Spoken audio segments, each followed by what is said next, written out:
Alright y'all, let's cut some butternut squash. Our first cut is going to be right here at the end. We're going to cut off the top, placing our hand in the middle for stability and cutting all the way through. Now we're going to rotate it, keeping our hand in the middle for stability and cutting off the bottom.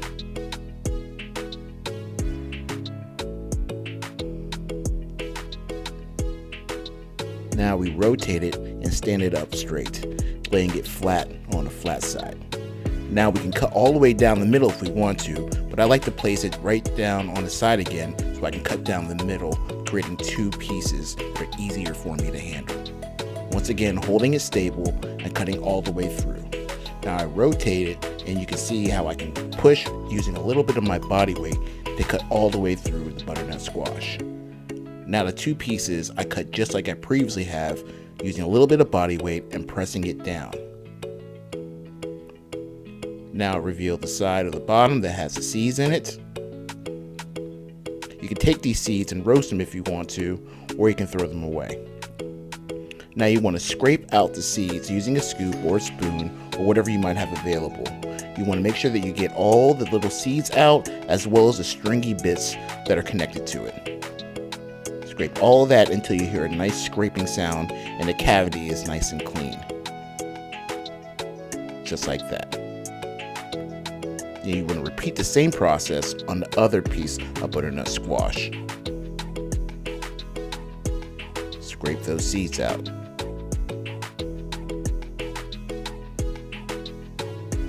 Now we have our pieces of the bottom part of the butternut squash, and we're going to move on to the top piece. Just like before, using a little bit of our body weight, pressing down until we hit the bottom of the cutting board. Now we have our four pieces of butternut squash, the top and the bottom. Now we're going to start peeling. We're going to pull from the bottom up to the top, revealing the yellow skin that's underneath the brown exterior of the butternut squash. We need to peel a couple times to make sure that we get to the orange part that looks just like the inside of the butternut squash. This might take a couple times, but keep on peeling till you get to the orange center. If you have a couple yellow strands, just make sure that you get that with your peeler as well.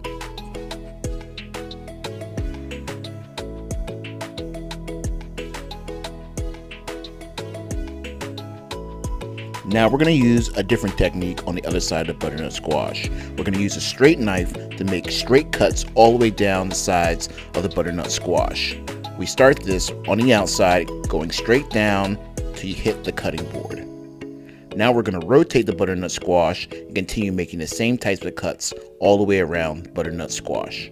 As you'll notice, a lot more of the meat is coming off the butternut squash using this technique, but it is a lot faster. So you can choose whatever technique works best for you.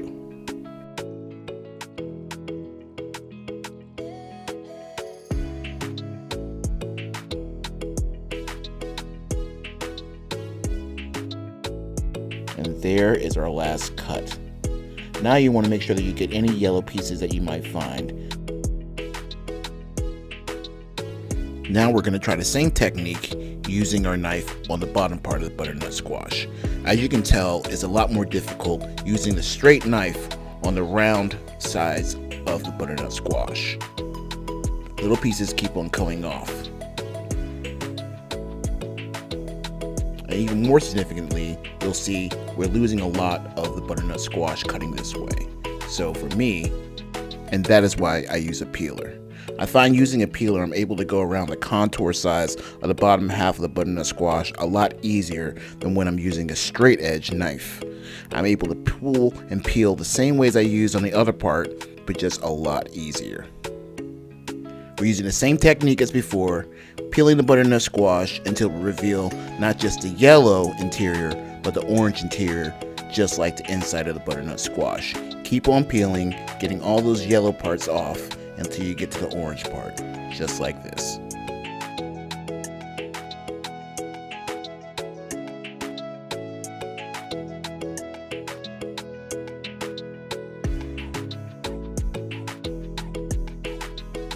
Now it's time to cut the butternut squash.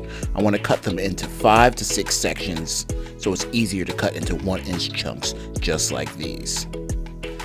I find cutting into these 1-inch chunks is a lot easier to use for a lot of versatile recipes. I can use this for soups, I can roast them, I can saute them, I can put them into salads. It's just a lot more versatility when you cut them into these sizes. But if you want to cut them into smaller sizes, feel free to do that as well.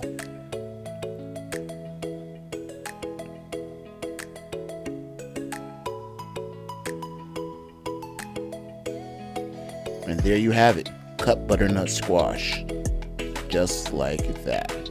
For this tip and others like it, make sure you check out shalomfarms.org. Thank you.